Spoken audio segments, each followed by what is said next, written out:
Hi everyone, I am Arpita Sharma, your educator. Welcome to Arpita Sharma classes. Today we are going to start with the very important topic in the history series, that is education system under the British rule. If you look at the previous 4 years question papers of UPSC CSE prelims, you will find one question in every year related to the education system under the British rule. It's a part of GS paper 1 in history. ये modern history का part है topic. तो अगर आप पिछले 4 साल के question papers उठाएंगे उसमें आपको एक क्वेश्चन एजुकेशन सिस्टम से रिलेटेड मिलेगा ही मिलेगा। इसीलिए ये टॉपिक कवर करना डिटेल में काफी जरूरी है। Make sure that you take notes in the class simultaneously. अगर बाय चांस मैं नोट्स टेलीग्राम चैनल पे अपलोड कर दूंगी, बट अगर लेट हो जाता है अपलोड करने में, तो आप क्लास में साइमल्टेनियस नोट्स बना लीजिएगा मेरे साथ, ठीक है, ताकि आपके लिए मुश्किल ना हो उसको रिवाइज करने में। आप नोट्स का अपलोड होने का वेट मत कीजिएगा, आप फटाफट से शॉर्ट नोट्स बनाते रहिएगा मेरे साथ, ठीक है। शुरू करते हैं आज की class. Let's start with the education system under the British rule. We are going to understand the committees, the 3 aspects of modern education in India and a lot more. Okay, before that, here's a small announcement for all of you. Unacademy presents UPSC CSE 4-in-1 offer, which is never before, never again that you have seen this offer.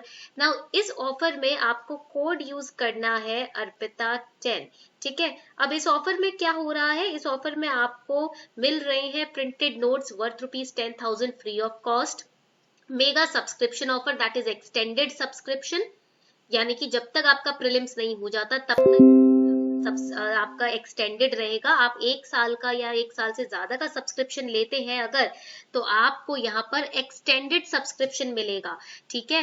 Code use करना है आपने अर्पिता 10, ये code है जो आप use करेंगे जिससे आपको एक्सटेंशन मिलेगा। Now see, right now the crisis is looming on in our country, and if by chance prelims gets postponed, मान लीजिए prelims 2022 ऐसे ही, अब वैसे भगवान ना करे ऐसा कुछ हो, बट 1% चांस अगर prelims postpone होता है तो आपका सब्सक्रिप्शन तब तक वैलिड रहेगा जब तक आपके prelims के एग्जाम नहीं हो जाते, ठीक है। किसी भी तरीके की अनसर्टेनिटी में ये एक्सटेंशन आपको हेल्प करेगा। उसके बाद आपको अगर किसी तरीके का फाइनेंशियल हेजिटेंस है, आप अपना जो यूपीएससी की जर्नी है उसको आगे कैरी ऑन नहीं कर पा रहे हैं फाइनेंशियल हर्डल की वजह से, तो घबराने की जरूरत नहीं है। अनअकैडमी आपको लोन की फैसिलिटी भी प्रोवाइड कर रहा है। 10% डिस्काउंट आपको मिलेगा आपके सब्सक्रिप्शन पर अगर आप ये कोड यूज करते हो अर्पिता 10। ये ऑफर वैलिड है सिर्फ 28 अप्रैल यानी कि कल तक, तो मेक श्योर कि आप कल से पहले फटाफट से सब्सक्राइब आज कर लें। 20 बुक्स मिलेंगी आपको फ्री ऑफ कॉस्ट, आपके घर पे कुरियर की जाएंगी जो पूरे सिलेबस को कवर करेंगी। और कल से नए बैचेस भी स्टार्ट हो रहे हैं। 28 अप्रैल से न्यू बैचेस स्टार्ट हो रहे हैं अनअकैडमी प्लस पर। 1 ईयर के बैच कोर्स है, 2 साल के हैं, एनसीईआरटी बैचेस हैं। तो नीचे डिस्क्रिप्शन बॉक्स में मैंने लिंक दिया हुआ है, फटाफट से आज के आज अपना सब्सक्रिप्शन बुक कर लीजिए, ठीक है। चलिए शुरू करते हैं class. Now here when we start the education system under British rule, we need to understand, यहाँ पर हमें समझने की जरूरत है कि what are the 3 agents of modern education in India। India में मॉडर्न एजुकेशन के 3 एजेंट्स थे, ठीक है। उस वक्त पहले थे ब्रिटिश गवर्नमेंट, ये तो थे ही थे, इनके बदौलत ही मॉडर्न एजुकेशन यहाँ पर आया है और अपने मॉडर्न एजुकेशन को यहाँ पर लेकर तो आए, बट हमारा जो हिस्टोरिकल एजुकेशन सिस्टम था, एंशिएंट एजुकेशन सिस्टम था, उसकी भी इन्होंने काफी अच्छे से धज्जियां उड़ा दी। उसके बाद क्रिश्चियन मिशनरीज आते हैं अपने फिलोसफीज और व्यू पॉइंट्स लेकर, और इंडियन इंटेलेक्चुअल्स और रिफॉर्मर्स भी अपने सोसाइटी के पर्सपेक्टिव से और रैडिकल थिंकिंग के पर्सपेक्टिव से इन्होंने भी यहाँ पर एजुकेशन सिस्टम को रिफॉर्म करने में हेल्प किया। जब प्री ब्रिटिश एरा की हम बात करते हैं, हिंदू और मुस्लिम्स जो थे वो पाठशाला और मदरसा के थ्रू एजुकेशन अपनी लिया करते थे। गुरुकुल सिस्टम था, पाठशाला हुआ करती थी हिंदूज के लिए और मुस्लिम्स के लिए मदरसा हुआ करते थे। पर जैसे ही क्रिश्चियन मिशनरीज आते हैं, हमारा एजुकेशन सिस्टम पूरा रिफॉर्म होना शुरू हो जाता है।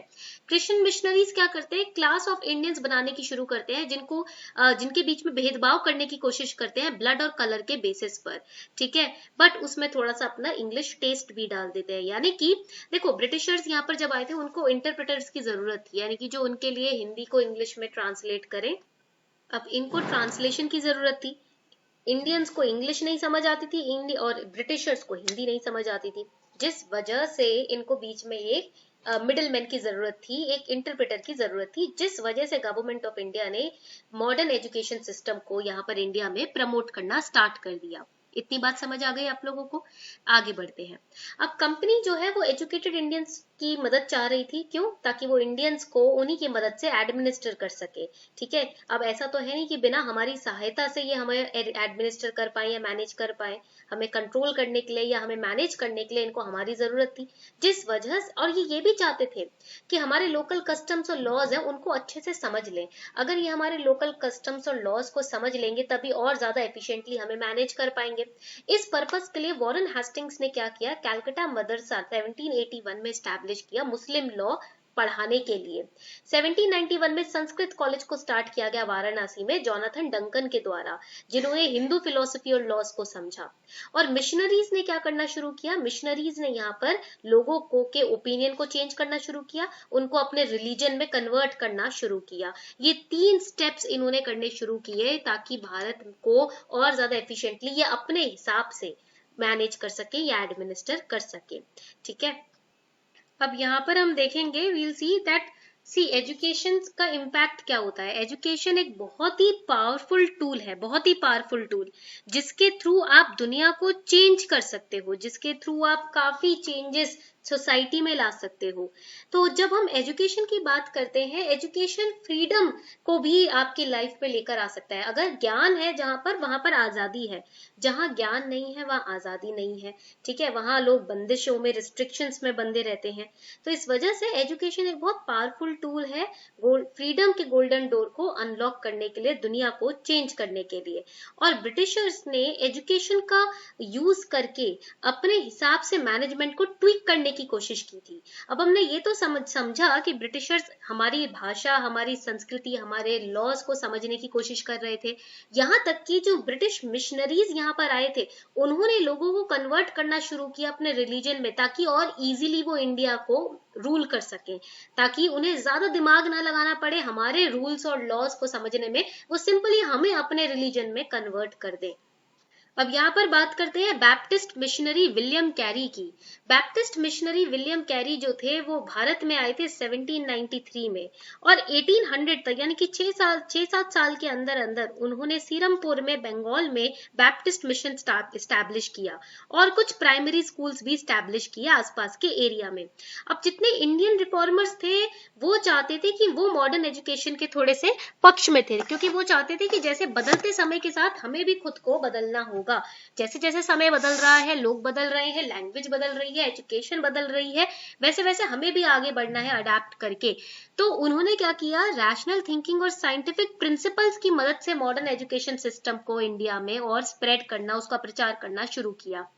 1813 का जो चार्टर एक्ट है वो पहला स्टेप है एजुकेशन के टुवर्ड्स। ठीक है, गवर्नमेंट का जो ऑब्जेक्टिव था इजी एडमिनिस्ट्रेशन, उसको एजुकेशन के थ्रू फुलफिल करने के लिए चार्टर एक्ट 1813 पहला स्टेप था, जिसके लिए 1 लाख रुपए का सम जो है, अमाउंट जो है पैसे का, उसको भी सैंक्शन किया गया, उसको भी आगे रखा गया। अब इससे क्या हुआ, मिशनरीज जो थे उनको परमिशंस मिलनी धीरे धीरे स्टार्ट हो गई, और जैसे जैसे मिशनरीज को परमिशन मिलनी स्टार्ट हुई वैसे वैसे उन्होंने आगे अपने कल्चर को बढ़ाना शुरू किया। बट यहाँ पर प्रॉब्लम ये थी कि अब गवर्नमेंट में ये क्वेश्चन आ रहा था कि किस तरीके से, किस टाइप की एजुकेशन लोगों को, अब इंडियंस को प्रोवाइड की जाए, किस तरीके से इंडियंस को एजुकेट किया जाए, ये क्वेश्चन अब आना शुरू होता है। तो यहाँ पर अब ओरिएंटलिस्ट आते हैं। ठीक है, ओरिएंटलिस्ट जो होते हैं वो प्रेफर करते थे इंडियंस को ट्रेडिशनल एजुकेशन सिस्टम प्रोवाइड करना। अब यहाँ पर होता क्या है कि कुछ ओरिएंटलिस्ट ऐसे होते हैं जो चाहते थे कि इंडियन जो है वो ट्रेडिशनली जो हमारा एजुकेशन सिस्टम रहा है, एंशिएंट सिस्टम, उसको फॉलो करें। बट कुछ चाहते थे कि इंडियंस को वेस्टर्न स्टाइल ऑफ एजुकेशन में कन्वर्ट किया जाए, यानी कि वेस्टर्न सब्जेक्ट्स इंट्रोड्यूस करवाए जाए। सेकंड प्रॉब्लम ये थी, एक प्रॉब्लम तो ये थी कि कुछ लोग चाहते थे इंडियन ट्रेडिशनल सिस्टम रहे एजुकेशन का, कुछ लोग चाहते थे वेस्टर्न सिस्टम रहे।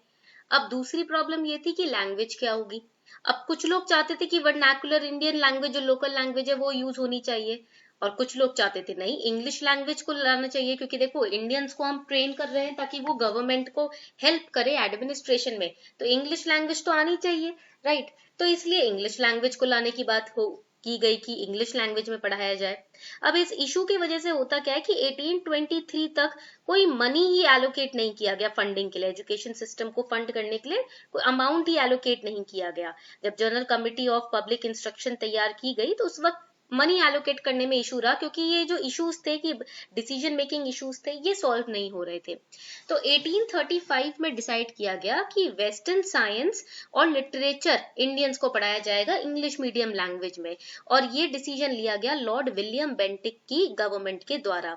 लॉर्ड विलियम बेंटिक ने अपॉइंट किया थॉमस बैबिंगटन मैकॉले को as the chairman of general committee of public instruction. और मैकॉले जो थे वो एंजेलिस्ट थे, यानी कि वो इंडियन लर्निंग, किसी भी तरीके की इंडियन लर्निंग के सख्त खिलाफ थे। पूरी तरीके से वेस्टर्न एजुकेशन होना चाहिए, कोई ट्रेडिशनल इंडियन एजुकेशन सिस्टम नहीं होना चाहिए। ठीक है, तो ये बात आपकी यहाँ पर देखने को मिलती है। अब देखो यहाँ पर आता है मैकॉले मिनट्स। जब कमेटी बनती है, कमेटी की मीटिंग होती है, तो जो भी बात, जिन चीज टॉपिक्स के ऊपर बात होती है तो वो उसको हम मिनट्स बोलते हैं। तो यहाँ पर मैकॉले मिनट्स जो है उन्होंने कुछ पॉइंटर्स सामने रखे। पहला, अकॉर्डिंग टू लॉर्ड मैकॉले, पहला पॉइंट था इंग्लिश एजुकेशन को हमें इम्पार्ट करना चाहिए instead of traditional Indian education. उन्होंने इंडियन एजुकेशन को डिफेक्टिव माना। ठीक है, उन्होंने हमारे ओरिएंटल कल्चर को अनहोली माना। उन्होंने कहा कि अपर क्लास और मिडिल क्लास स्टूडेंट्स को ही एजुकेट करना चाहिए, हर तबके के इंसान को एजुकेट नहीं करना, सिर्फ अपर और मिडिल क्लास जिनको हम अपनी एडमिनिस्ट्रेशन में यूज कर सके। And in the course of time, education would trickle down to the masses. This was called infiltration theory. धीरे धीरे देखो, हम तो सीधा ऊपर की क्लास के लोगों को एजुकेट करेंगे और धीरे धीरे वो एजुकेशन लेवल नीचे तक अपने आप ही इनफिल्ट्रेट हो जाएगा। ठीक है, तो उन्होंने क्या किया, उन्होंने कहा कि हम कुछ ऐसी क्लास ऑफ पीपल को तैयार करेंगे based on colour and blood, जो इंग्लिश इन टेस्ट हो या इंग्लिश एफिलिएशन, इंग्लिश की तरफ उनका झुकाव हो, रुझान हो। ठीक है, ताकि वो हमारी एडमिनिस्ट्रेशन में पूरे दिल से हमारी मदद कर सके। और 1835 में एल्फिंस्टोन कॉलेज को तैयार किया गया बॉम्बे में, और कैलकाटा मेडिकल कॉलेज एस्टैब्लिश किया गया।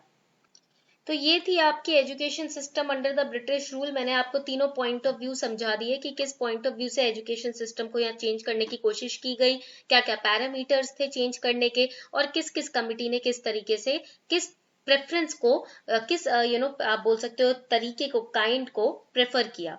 ठीक है, तो आई होप आपको आज की क्लास अच्छी लगी हो। If you really enjoyed this class, do not forget to like, share and subscribe, and also stay at home, wear a mask, stay safe, stay healthy, protect yourself and your loved ones. Thank you.